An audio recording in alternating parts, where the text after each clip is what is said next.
आसमान में इठलाती रंग बिरंगी पतंगे, हाथ में डोर लिए बच्चे से लेकर बुजुर्ग। तिल के लड्डू की खुशबू, गजक की मिठास और मिठाइयों और पकवानों की खुशबू से महकता घर। उमंग, उत्साह, उल्लास, यही सब तो होता है मकर संक्रांति का पर्व। आप सभी को हमारी तरफ से मकर संक्रांति के पर्व की हार्दिक शुभकामनाएं। नमस्कार, आपके साथ मैं हूं शिखा शर्मा और आज के कार्यक्रम में हम चर्चा करेंगे मकर संक्रांति के आध्यात्मिक पहलुओं से जुड़ी, साथ ही वैज्ञानिक पहलू क्या है ये भी जानने का हम प्रयास करेंगे। मकर संक्रांति का पर्व जो हम सभी बड़ी धूमधाम से मनाते हैं और हमारे राजस्थान में तो इसका विशेष महत्व माना जाता है। तो इसी पर्व पर और इस विषय से जुड़ी चर्चा करने के लिए आज हमारे साथ स्टूडियो में जुड़े हैं दो खास मेहमान। हमारे साथ हैं गोविंद दादी जी, आप एस्ट्रोलॉजर हैं। सर, आपका बहुत बहुत स्वागत है हमारे कार्यक्रम में। इसके साथ ही हमारे साथ जुड़ी हैं प्रीति वैष्णव जी। आप विज्ञान की अध्यापिका होने के साथ ही आपको एक दशक से भी अधिक एस्ट्रोनॉमी में आपकी रुचि है और उससे आप जुड़ी हैं। मैम, आपका भी बहुत बहुत स्वागत है कार्यक्रम में। साथियों, मकर संक्रांति की जब बात होती है तो उसमें एक शब्द आता है संक्रांति। तो सबसे पहले हम गोविंद जी से जानना चाहेंगे कि ये संक्रांति होती क्या है और कितनी होती है। मकर संक्रांति का पर्व हम इसलिए मनाते हैं क्योंकि हिंदू रीति रिवाजों के हिसाब से मकर का सूर्य का मकर राशि में प्रवेश, एक्चुअली में जब सूर्य का मकर राशि में प्रवेश, ऐसा नहीं कि सूर्य का मकर राशि में प्रवेश होता है तो हम पर्व मनाते हैं, लेकिन 12 संक्रांति होती है टोटल। जैसे मेष संक्रांति, वृष संक्रांति, तो टोटल जितनी भी ज़ोडिएक्स हैं, साइन है, उन साइन में जैसे जैसे सूर्य प्रवेश करता है वैसे वैसे वो संक्रांति मानी जाती है। जैसे मेष संक्रांति, वृष संक्रांति, मिथुन संक्रांति, जैसे जैसे संक्रांति में प्रवेश की जाती है वो उसमें मकर संक्रांति का पर्व इसलिए महत्वपूर्ण माना जाता है। जी, तो सर आपने बताया कि संक्रांति अलग अलग होती है और आज हम मकर संक्रांति की बात कर रहे हैं। तो बाकी संक्रांति के बारे में तो इतना सुनने में नहीं आता है, लेकिन जब मकर संक्रांति की बात होती है तब पहले से तैयारियां शुरू हो जाती हैं। हर घर में हम देखते हैं कि खुशी और उल्लास है। तो इस संक्रांति का इतना महत्व क्यों होता है? संक्रांति समझने के लिए सबसे पहले हमें ना सूर्य को समझना होगा। सूर्य एक्चुअल में सबसे ज्यादा युगों से चला आ रहा है। जैसे हम बात करें सतयुग की, द्वापर युग की, त्रेता युग की, अब कल युग की। सतयुग में भी सूर्य साक्षात उस टाइम था कि एविडेंस जिसे कहते हैं कि हम सब चीजों के घटनाओं के ध्यान रखने वाले हम सूर्य माना जाता है। तो अभी देखेंगे फिर वेद आए। वेद में ऋग्वेद है, ऋग्वेद में पहला श्लोक है अग्निमीडे पुरोहितम। तो जो पुरोहित का मतलब हुआ पांडित्य करने वाला जो व्यक्ति है। जो हम हवन करते हैं तो हम पूरब की तरफ दिशा में ही हवन करते हैं क्योंकि सूर्य को नमस्कार करके हम उसमें हवन करते हैं। सूर्य घोड़े के समान, सूर्य अपने रथ में सुबह पूरब से लेके पश्चिम में जाते हैं। 7 घोड़ों के लेके उनके 12 पहिए जो हैं वो महीनों को डिफाइन करते हैं। 7 घोड़े जिसे डेज को डिफाइन करते हैं, सोमवार, मंगलवार। तो ये सूर्य प्रवेश करते हैं, एंट्री करते हैं, सुबह डेली चक्र लगाते हैं।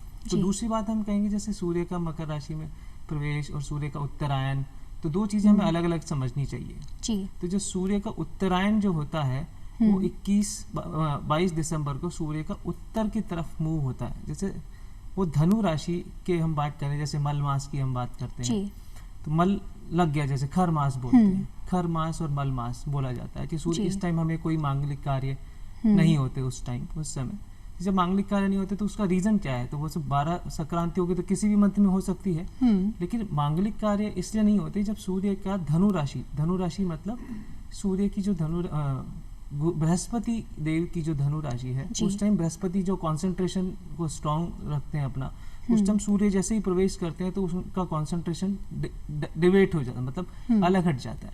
जैसे अलग हट जाता है तो कॉन्सेंट्रेशन लूज हो जाता है, तो उस टाइम वो सूर्य को थोड़ा वीक माना जाता है सूर्य। तो मल मास के अंदर उसको वीक होने की वजह से जैसे वो मल मास खत्म होता है और मकर राशि में प्रवेश करने वाला दिन आता है, तो सूर्य जैसे धनु राशि में सीधा Tropic of Cancer Tropic of Cancer से सीधा ऊपर की तरफ मूव करता है। तो मूव करते टाइम जैसे ही वो ऊपर मूव करेगा तो वो शनि की राशि मानी जाती है मकर राशि। तो मकर राशि में जैसे ही प्रवेश करेंगे वो, तो उस टाइम शनि की राशि को तिल और ये सब चीज़ें हम बनाते हैं। जी, तो मकर संक्रांति बहुत इम्पॉर्टेंट बन जाती है। खर मास के बाद जब मकर संक्रांति आती है तो बहुत से मांगलिक कार्य की भी शुरुआत हो जाती है और नवीन उल्लास हम देखते हैं, फिर से एक नया संचार होता है। ये तो आपने हमें आध्यात्मिक तौर पर समझाया मैम, लेकिन जब बात आती है वैज्ञानिक तौर पर मकर संक्रांति को समझने की, तो आप इसके बारे में हमें क्या बताएंगे? मैं दो बातें इसमें बोलना चाहूँगी। गोविंद जी की बात मैं सुन रही थी जी। और वो जैसा कि कह रहे थे कि सूर्य की अलग अलग राशियों में प्रवेश होता है और जब इन्होंने बोला कि वो विंटर सॉलिस्टिस के बाद जो उनका राशि परिवर्तन जैसे होता है और वो उनका मूवमेंट चेंज होता है तो मांगलिक कार्य नहीं होते।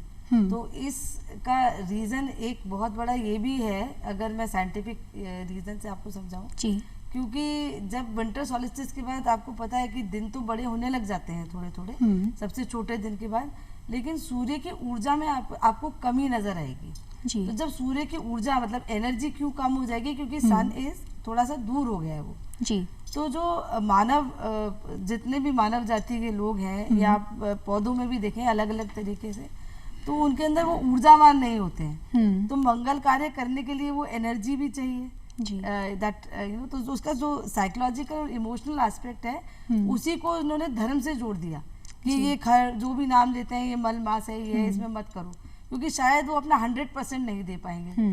और जैसे ही मकर संक्रांति आई तो आपने सेलिब्रेशन चालू किया, गुड़ खाया, तिल खाया, मीठा तो खाते ही हैं, तो गुड़ से ज्यादा अच्छा मीठा तो कुछ हो ही नहीं सकता है, क्योंकि गुड़ एक बहुत अच्छी शुगर है। जो आप नॉर्मल जो आप वाइट शुगर खाते हैं उससे बेटर है कि आप गुड़ खाएं, क्योंकि वो हेल्थ के लिए इम्पोर्टेंट है।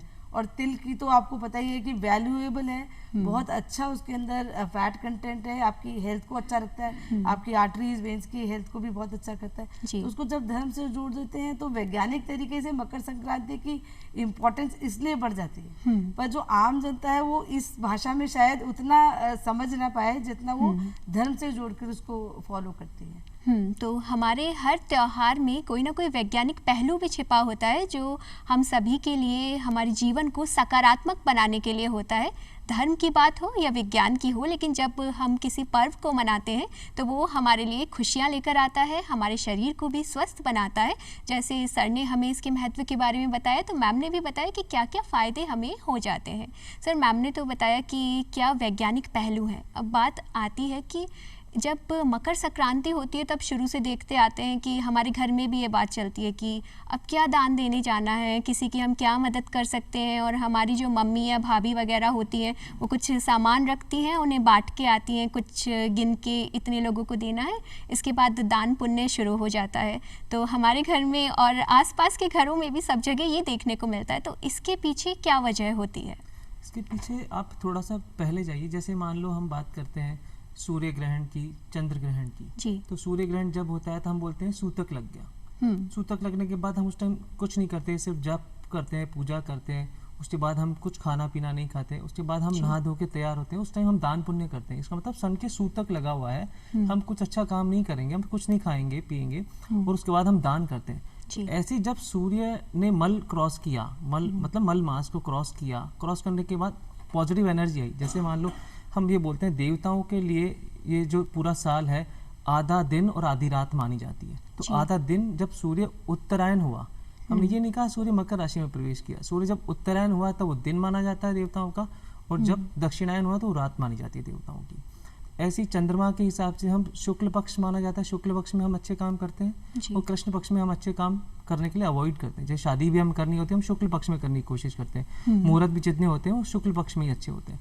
तो ये हो गया। तीसरी बात, मनुष्य के लिए हम सूर्य दिन में 12 घंटे रहता है, रात में 12 घंटे रहता है। तो जैसे जैसे सूर्य की ऊर्जा हमें, अब देखिए सबसे ज़्यादा साइंटिफिक रीज़न, अब एनर्जी की बात करें, हम बात करें कि अब 24 आवर्स होते हैं, 24 आवर्स के अंदर 14 घंटे का दिन और 10 घंटे की रात होती है। तो जो 21 तारीख 22 तारीख को आप देखेंगे सबसे छोटा दिन होता है, सबसे लंबी रात होती है। अब रात होने के बाद ऊर्जा आना स्टार्ट हुई, सूर्य उत्तर की तरफ मुंह किया, इसका मतलब देवताओं का दिन स्टार्ट हो गया। जब देवताओं का दिन स्टार्ट होता है हम उल्लास हमें बनाते हैं, हमें एनर्जी फील करते हैं। हम सुबह सुबह उठ के सूर्य नारायण भगवान की पूजा करते हैं, सारे तिल दान करते हैं, क्योंकि मलमास सूर्य का खत्म हो गया। जी। सूर्य का मलमास जैसे खत्म हुआ था, हम ऊर्जा के साथ हमने अच्छे अच्छे दान किए। जैसे फॉर एग्जाम्पल मैं यहाँ पर आपको थोड़ा रोकना चाहूंगी, जी। क्योंकि क्या पता फिर मैं भूल जाऊं। ये जो ये बात कह रहे हैं कि भाई सूर्य की जो ऊर्जा बढ़ जाती है और फिर हम दान वगैरह करते हैं, जैसा शिखा जी आप कह रही थी, जी। तो बात ये है कि हम जिस सोसाइटी में, जिस समाज में रहते हैं, उसमें हर लेवल के लोग रहते हैं। कुछ लोग अपनी हेल्थ का बहुत अच्छी तरह ध्यान रख सकते हैं, क्योंकि वो गुड़ खरीद सकते हैं, तेल खरीद सकते हैं, खा पी सकते हैं। तो अगर मैं इतना जानती हूँ कि हमारे धर्मशास्त्रों में दान का महत्व रखा हुआ है, तो हम चाहते हैं कि हम ही ना खाएं गुड़ और तिल, क्योंकि वो गर्म तासीर होती है उसकी, जिस तरह से बोलते हैं, और उसमें काफ़ी मिनरल्स होते हैं। तो हम जब हम दान करेंगे तो सभी को ये चीज़ अवेलेबल होगी, तो उनकी भी हेल्थ अच्छी रहेगी। तो इसका प्रावधान धर्म के द्वारा कर दिया गया है। हालांकि इसका वैज्ञानिक दृष्टिकोण यही है, जिसमें मानवता का भी थोड़ा सा, मैं कहूँगी थोड़ा सा इनपुट है, कि सभी को ऊर्जा मिले, सभी को आनंद आए, और दान से बेहतर तरीका कोई हो नहीं सकता। जी, और हमारी संस्कृति में माना भी जाता है वसुदेव कुटुंबकम, सबको परिवार मानते हैं, और सर्वे भवन्तु सुखिनः की भी हम बात करते हैं। तो ऐसे में हमारे त्यौहार हमें सिखाते हैं कि सबके साथ बांटकर हमें इन्हें मनाना है। और सर ने भी बहुत बेहतरीन तरीके से हमें समझाया कि इसके पीछे जुड़ी हुई बात क्या है। सर मैम अभी बता रहे थे कि जब सूर्य उत्तरायण होता है या मूव करता है, तो अभी तक जैसे हमें पढ़ने में आता है कि पृथ्वी मूव करती है, सूर्य एक जगह रहता है। तो क्या सूर्य आकाश में विचरण करता है या मूव करता है, ऐसा कुछ होता है, या फिर ये हमारे सिर्फ कहने के लिए है? नहीं, देखिए, जो हम अपनी आंखों से देखते हैं उसी पर हम विश्वास करते हैं। आज अगर हमारा वैज्ञानिक शोध इतनी ज़्यादा एडवांस नहीं होती, तो हम यही कहते हैं कि रोज सुबह सूरज चल के आता है और संध्या होते ही वो कहीं चला जाता है, छुप जाता है, फिर वो सुबह वापस आ जाता है जी। जबकि अभी तो काफ़ी लोगों को ये मालूम है कि हमारा जो सूर्य है वो एक जगह फिक्स्ड है, ठीक है, और धरती उसके चारों तरफ चक्कर काट रही है और अपनी धुरी पर भी घूम रही है। तो जब हम अपनी धुरी पर घूम रहे हैं तो कुछ भाग जो होगा वो सन की तरफ होगा, कुछ भाग सन की तरफ नहीं होगा। तो सूरज का जो उगना और छिपना है वो धरती के घूमने के कारण है। तो घूम हम रहे हैं, सन एक तरह से स्टेशनरी है, वो घूम नहीं रहा, स्थिर है, लेकिन सन अपनी धुरी पर घूमता है। आपको पता है कि सन पूरा गैशियस है, मतलब उसमें काफ़ी हाइड्रोजन है, हीलियम है, इन सब का न्यूक्लियर फ्यूजन रिएक्शन होता रहता है, तो उसमें काफ़ी अग्नि प्रज्वलित होती रहती है उसमें, जिससे हमको ऊर्जा मिलती है। पर ये हमारा भ्रम है कि सन राइज हो रहा है और सन सेट हो रहा है, पहली बात। तो सूर्य नहीं कहीं घूम रहा है, धरती क्योंकि घूम रही है, और धरती गोल वलय में नहीं घूम रही है, वो वलयाकार है, मतलब इलेप्टिकल ऑर्बिट में घूम रही है। तो कई बार हम सन के पास होते हैं, कई बार हम सन के दूर होते हैं। तो इसीलिए ये जो ट्रॉपिक ऑफ कैंसर और ट्रॉपिक ऑफ कैप्रिकॉर्न जो है, साउथवर्ड और नॉर्थवर्ड जो मूवमेंट है, इट इज़ बिकॉज कि वी आर रूट, हम घूम रहे हैं, और जो धरती है वो भी चक्कर मार रही है और ग्रहों की तरह। जी मैम, आपने भी सनराइज़ की बात की, सनसेट की बात की, तो कई बार ऐसा होता है कि बालकनी में खड़े होकर हम सनराइज़ देख रहे हैं, तो एक वक्त हमें लगेगा कि सनराइज़ यहाँ से हो रहा है, और कुछ 1-2 महीने के बाद हम देखेंगे तो सनराइज़ की जगह शिफ्ट हो जाती है। तो क्या ऐसा सच में होता है, या हमें महसूस होता है, या क्यों होता है? नहीं, ये बिल्कुल सही बात है कि वैसे बच्चों को भी यही पढ़ाया जाता है कि सन कहाँ राइज होता है, तो बोलते हैं ईस्ट में राइज होता है, बिल्कुल सही है। लेकिन ईस्ट भी तो काफ़ी बड़ा है, तो आप साउथ ईस्ट बोल सकते हैं, नॉर्थ ईस्ट बोल सकते हैं, जैसे आप डायरेक्शंस की बात करते हैं। तो जो सन भी है उसकी लोकेशन चेंज होती रहती है एवरी डे, मतलब कुछ अगर आप फोटोग्राफ्स लें सन की हर रोज़ एक निश्चित समय पर, तो आप देखेंगे कि सन की पोजीशन चेंज होती जा रही है, और पूरे साल अगर आपने की तो आपको पूरा 8 का शेप मिलेगा। इसको हम बोलते हैं एनालेमा। अब इसका कारण क्या है, ये ऐसा कैसे है? तो उसका कारण, आंसर यही है कि घूम हम रहे हैं, मतलब हमारी धरती एक एंगल पे घूम रही है, 23.5 डिग्री पे इंक्लाइंड घूम रही है, और चारों तरफ चक्कर भी काट रही है। तो जब आप इंक्लाइंड घूम रहे हो तो कुछ भाग आपको, आपकी लोकेशन, आपकी लैटिट्यूड लॉन्गिट्यूड जोग्राफिकल रीजन से भी चेंज होती जाएगी। तो नेचुरली आज आपने सन को इधर देखा, कल आपका थोड़ा सा चेंज हुआ, आपने कहीं और देखा। तो ये बिल्कुल सच बात है। और कि सन की एक्चुअली एकदम फिक्स्ड लोकेशन से वो राइज नहीं करता है, उसकी लोकेशन भी चेंज होता रहता है। जी, तो लोकेशन में चेंज होते हैं। सर, बात मकर संक्रांति की है तो सूर्य से जुड़ा है। जब सन की हम बात करते हैं तो इतना इम्पॉर्टेंट सूर्य क्यों बन जाता है? मतलब ग्रह तो इतने सारे हैं, लेकिन सूर्य को इतना महत्व क्यों दिया जाता है और आध्यात्मिक दृष्टि से कितना इम्पॉर्टेंट है सूर्य? सूर्य इतना इम्पोर्टेंट इसलिए है कि क्योंकि गति, मतलब कोई भी चीज़ की गति वो चलायमान रहती है। जैसे आप बोलते हैं हम सूर्य पूरब से लेकर पश्चिम तक जाता है, तो हम बात करें पुराने टाइम में आप देखेंगे कि कुंडली जो बनती थी वो कैसे बनती थी। वो कुंडली ऐसे शुरुआत कैसे हुई, किसी भी कोई भी बच्चा जब होता है उसके टाइम उस बच्चे को सेंटर माना जाता है कि ये सेंटर है। उसके बाद जितनी भी कॉन्स्टलेशन, जितनी भी राशियाँ हैं उसके हिसाब से उसकी गणना की जाती है, उसको केंद्र माना जाता है। केंद्र माना जाता है। तो मैंने कहा आपको भी मकर राशि और कुंभ राशि जो कि हर डिफाइन की जाए, जैसे प्लैनेट, जैसे बृहस्पति की कितनी राशियां हैं, शनि की कितनी राशियां हैं, जैसे मकर और कुंभ शनि की राशियां, उसके पीछे एक स्टोरी है। हाँ, स्टोरी इसमें है कि जैसे सूर्य का विवाह हुआ था संध्या से, जब संध्या से सूर्य का विवाह हुआ था तो संध्या से 2 पुत्र जन्म हुए, एक पुत्र और एक पुत्री। उनका नाम था यम और यमी। तो यमी जो थी वो यमुना बनी और यम बने यमराज। यमराज बने। अब क्या हुआ, कुछ टाइम बाद संध्या को वो सूर्य का ताप सहन नहीं हुआ, तो उन्होंने अपनी एक छाया रिप्लिकेट की और खुद चली गई अपने फादर के यहाँ। और जब फादर के यहाँ चली गई तो छाया रही, काफ़ी टाइम तक छाया रही। उसके बाद छाया के पुत्र हुए शनि। शनि पुत्र, शनि क्रोधित बोलते हैं। शनि उस ताप से इतना सहन नहीं कर पाई छाया भी, तो उसे शनि काले बोलते हैं, काले। तो अब क्या हुआ, कुछ यमराज को कुछ प्रॉब्लम्स क्रिएट हुई कि भाई मुझे ऐसा लगता नहीं कि ये मेरी माँ है। तो उनको कॉन्फ्लिक्ट्स स्टार्ट हो गए कि भाई ये मेरी माँ नहीं है। तो उन्होंने कहा कि आप ऐसा नहीं हो। तो उन्होंने, संध्या ने यमराज को श्राप दे दिया कि तुम्हारे पैर में कीड़े पड़ेंगे। तो ये बात सन ने सुन ली। तो जब सन ने सुन ली तो उन्होंने कहा कि कोई भी माँ अपने पुत्र को ऐसे श्राप नहीं दे सकती। तो जब पुत्र को श्राप नहीं दे सकती, तुम कौन हो, काफ़ी कुछ किया। तो जब पता चला कि संध्या और शनि ये 2 हैं, ये 2 मेरे पुत्र तो हैं, लेकिन ये संध्या के रिप्लिका, मतलब वैसे वो बोलते हैं उसको क्या बोलते हैं कि वो दूसरी पत्नी से पुत्र हैं। तो सूर्य भगवान ने उनको निकाल दिया। जब जाते जाते उन्होंने यमराज को तो श्राप दे दिया था और उन्होंने सूर्य देव को भी श्राप दे दिया कि अब आपके कोढ़ हो जाए, कोढ़ हो जाए। अब सूर्य की ताप उसमें से कम हो गया। कोढ़ जब कहीं कहीं होगा तो ताप कम हो जाएगा, तो सूर्य को भी गुस्सा आ गया। जब सूर्य को गुस्सा आ गया तो सूर्य अपने ताप से तपस्या करके, तो उनके कोढ़ की प्रॉब्लम को निकालने के लिए उन्होंने शनि के घर, जो मैंने आपको कुंडली के बारे में बताया था कि एक तो मकर राशि होती है और एक कुंभ राशि होती है, तो कुंभ को उन्होंने जला दिया। ये बात यमराज को पसंद नहीं आई। यमराज को पसंद नहीं आई तो यमराज ने भगवान से, पितादेव से रिक्वेस्ट करी कि अब आप गुस्सा छोड़ो, अपना ताप छोड़ो, वैसे ही बहुत ज़्यादा है आपका ताप। तो उन्होंने उनको माफ़ कर दिया और कहा कि जब मैं शनि के जो मकर राशि के अंदर जाऊंगा तब ये मैं उसको माफ़ कर दूंगा। शनि को एक महीना मैं वहाँ रहूंगा तो मैं उसको माफ़ कर दूंगा। तो इस बात से शनि भी क्रुद्ध थे। शनि ने भी अपना खत्म करते, जब सूर्य मेरे घर में आएंगे, मतलब मेरे पितादेव मेरे घर में आएंगे तो मैं भी बहुत अच्छे करूंगा। जो व्यक्ति, क्या कहते हैं ना, शनि की 7.5 आ गई है, शनि का प्रकोप है। तो जो व्यक्ति मकर, मतलब जब सूर्य मकर राशि में प्रवेश करते हैं तो जिसकी दशाएं चली रहती है उन पे अगर सूर्य का नमस्कार करते हैं, सूर्य का, मैंने आपको बताया ना, जैसे अभी गंगा सागर में जब से गंगा की उत्पत्ति, जब सागर, गंगा सागर क्यों बोलते हैं, जब उस दिन, जैसे मकर संक्रांति के दिन ही गंगा सागर में प्रवेश किया था। तो जब से, जैसे हम गंगा में स्नान करते हैं तो हमारे पाप धुलते हैं, ये सब हम बात करते हैं। तो गंगा सागर में जिस दिन प्रवेश किया था वो मकर संक्रांति थी।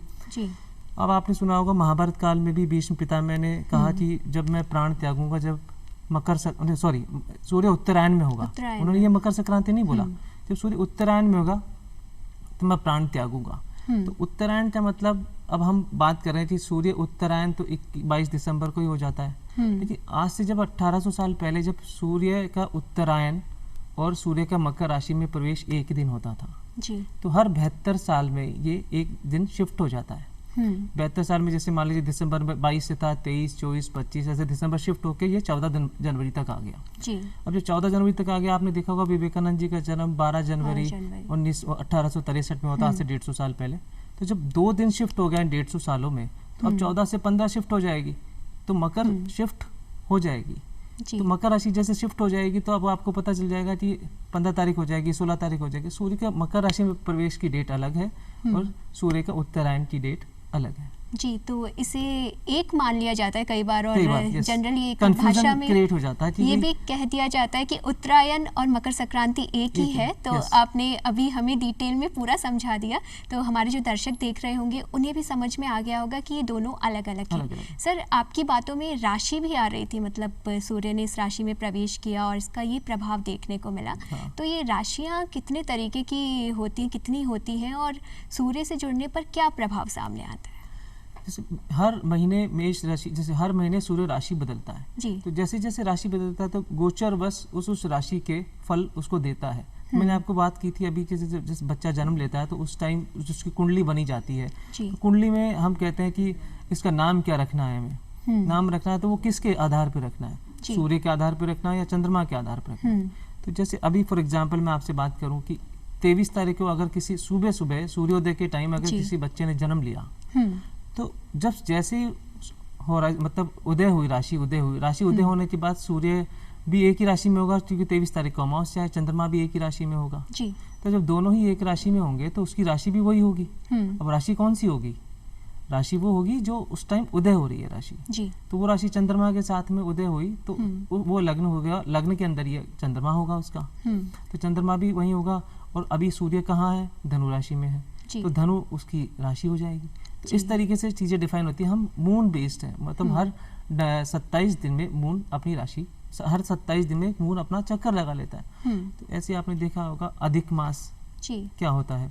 अधिक मास ये होता है कि जैसे हम मून के सन के हिसाब से और मून पे कोऑर्डिनेशन बनाते हैं। ऐसा नहीं होता है दिवाली दिसंबर में आई है, सॉरी नवंबर में आई है, दिवाली जनवरी में भी आ सकती है। तो उससे 1-2 महीने का डिफरेंस रहता है, क्योंकि हर 3 साल में एक अधिक मास हमें जोड़ना पड़ता है। जी। तो अधिक मास जब हम जोड़ते हैं तो वो उसके हिसाब से उसको एडजस्ट कर सकते हैं। जी, तो सर आपने राशियों के बारे में बताया अभी, और मैम मकर राशि में सूर्य के प्रवेश से मकर संक्रांति मनाते हैं।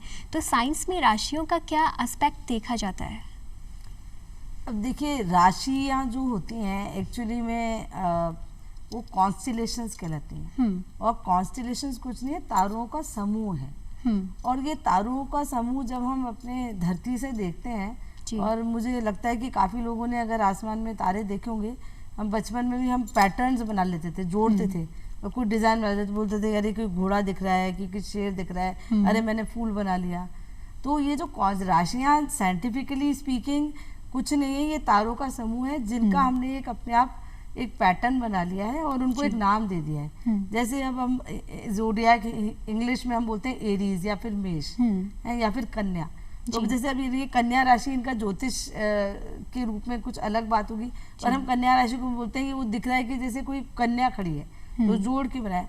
तो उसका कोई ऐसा विशेष मैं महत्व तो नहीं कहूँगी, पर हाँ कॉन्स्टिलेशंस इसलिए इम्पोर्टेंट है क्योंकि अगर आपने उनको लोकेट कर लिया तो आप अंधेरे में अपना रास्ता या डायरेक्शंस आप पता कर सकते हैं। कोई विशेष तारा है जिसको आप ढूंढना चाहते हैं, जो आपको कोई डायरेक्शन सेंस दे दे, तो वो आप उससे लोकेट कर सकते हैं। और कॉन्स्टिलेशंस की स्टडी इसलिए भी इम्पोर्टेंट है, अगर मैं साइंटिफिकली बोलूँ तो इन कॉन्स्टिलेशंस में छोटी छोटी नर्सरीज भी आपको मिल जाएंगी, छोटे छोटे जहाँ से नए नए तारे समूह होते हैं। तो इनकी जब हम लाइट स्टडी करते हैं, इनका गैस कि क्या गैस है इसके अंदर, क्या स्पेक्ट्रम आ रहा है, तो उससे हम काफ़ी कुछ जानकारी ब्रह्मांड की उत्पत्ति के बारे में और उसके फ्यूचर के बारे में प्रिडिक्शंस करते रहते हैं। तो मैम आप दोनों की बातों से ये लगता है कि ज्योतिष और विज्ञान कहीं ना कहीं आपस में जुड़ा हुआ है। अब बात ये आती है कि मकर संक्रांति पे पतंगोत्सव भी होता है, पतंग सब उड़ाते हैं, तो इसके पीछे भी क्या कोई वैज्ञानिक वजह आप देखती हैं जो आपको लगता है कि इसमें शामिल है? बिल्कुल, ये काफ़ी अच्छा प्रश्न था। बात ये है कि पतंग जनरली लोगों ने एक धारणा बना ली है कि हमको पतंग उड़ाना ही है, ये सिस्टम है, ये है, ये बहुत अच्छा सिस्टम है। जैसा कि मैं बोल रही हूँ कि विज्ञान को धर्म के से जोड़ा गया, तब लोगों ने उसको फॉलो करना चालू किया।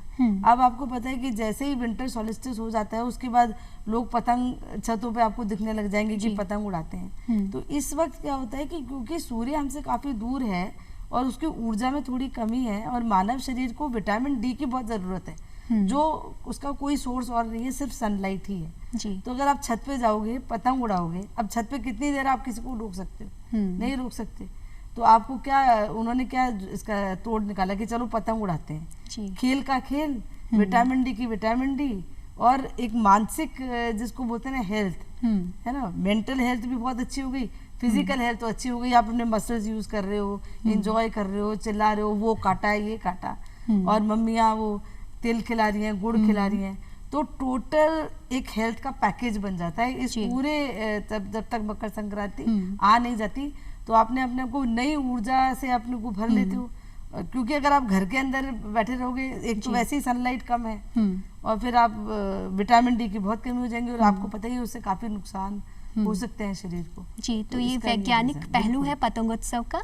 अब सर से तो मैंने जाना था मैम, मकर संक्रांति सूर्य से जुड़ी है और हम सभी सूर्य की उपासना भी करते हैं, लेकिन वैज्ञानिक दृष्टि की हम बात करते हैं तो सूर्य कितना इम्पोर्टेंट है? सूर्य के बिना जीवन है ही नहीं। ये तो बिल्कुल शाश्वत सत्य है कि सूर्य ही सब कुछ है, इसीलिए सूर्य को सर्वोपरि माना गया है। भले ही आप ज्योतिष की बात करें तो हम सूर्य की उपासना करते ही करते हैं, क्योंकि जो हमको इतना कुछ दे रहा है, अगर हम उसको नमस्कार ना करें, उसको सैल्यूट ना करें, तो फिर शायद हमारा जीवन ही व्यर्थ है। अब जो जीवन की बात करें तो क्योंकि जो अर्थ का टेम्परेचर है, जो टेम्परेचर है वो किसके कारण है? सन के रेडिएशंस के कारण है। जो जितने भी हरे पौधे आपको दिख रहे हैं, जो आपके लिए फल फूल अनाज सब बना रहे हैं, वो सन की कृपा है, सूर्य की कृपा है। फोटोसिंथेसिस एक होता है, प्रकाश संश्लेषण जिसको कहते हैं, कि प्रकाश को लेकर, सूर्य के प्रकाश को लेकर सारे हरे पौधे जो भी बनाते हैं, आपके लिए भोजन प्रोवाइड करते हैं, वो सन ही कर सकता है। दूसरी बात ये है कि सन के कारण हमारे रात होती है, दिन होती है, हमारा एक बायोलॉजिकल साइकिल चलती है, एक रिदम चलता है। पक्षियों को देखो आप, संध्या होते ही वो अपने घोंसलों में चले जाते हैं। तो अब आर्टिफिशियल लाइट जरूर आ गई हैं, लेकिन सन को तो कभी रिप्लेस कभी भी नहीं कर पाएंगे। तो जितने भी जीवन है सर इस धरती पे, वो सिर्फ और सिर्फ सूर्य के कारण है। और क्योंकि ऐसा एंटिसिपेशन है कि एक दिन सूर्य नहीं रहेगा, तो अगर आपने न्यूज़पेपर्स में कभी पढ़ा हो या आपको पता हो कि चाइना जो है वो एक नया सूरज ही बनाने की कोशिश कर रहा है, कि हम उसको स्पेस में जाके उसको वो कर देंगे, वो थोड़ा अभी हंसने जैसा लगता है, लेकिन क्या पता। तो सन की इम्पोर्टेंस तो कभी कम हो नहीं सकती। तो सन की इम्पोर्टेंस तो हमें मैम ने भी बताई और सर ने भी बताई। हमने आज बात की खास तौर पर सूर्य से जुड़ी हुई भी, क्योंकि मकर संक्रांति का पर्व सूर्य से जुड़ा होता है।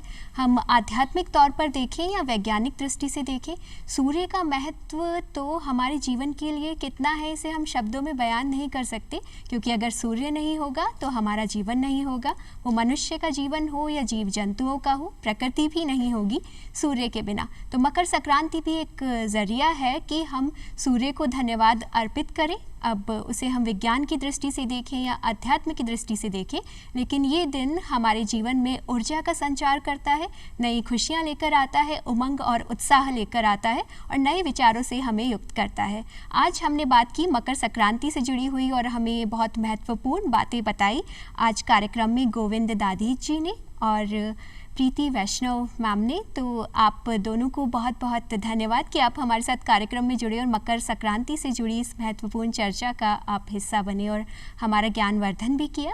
आप हमारे चैनल GD राजस्थान को फॉलो कर सकते हैं यूट्यूब और ट्विटर पर भी। आज के लिए बस इतना ही, हमें दीजिए अनुमति। नमस्कार।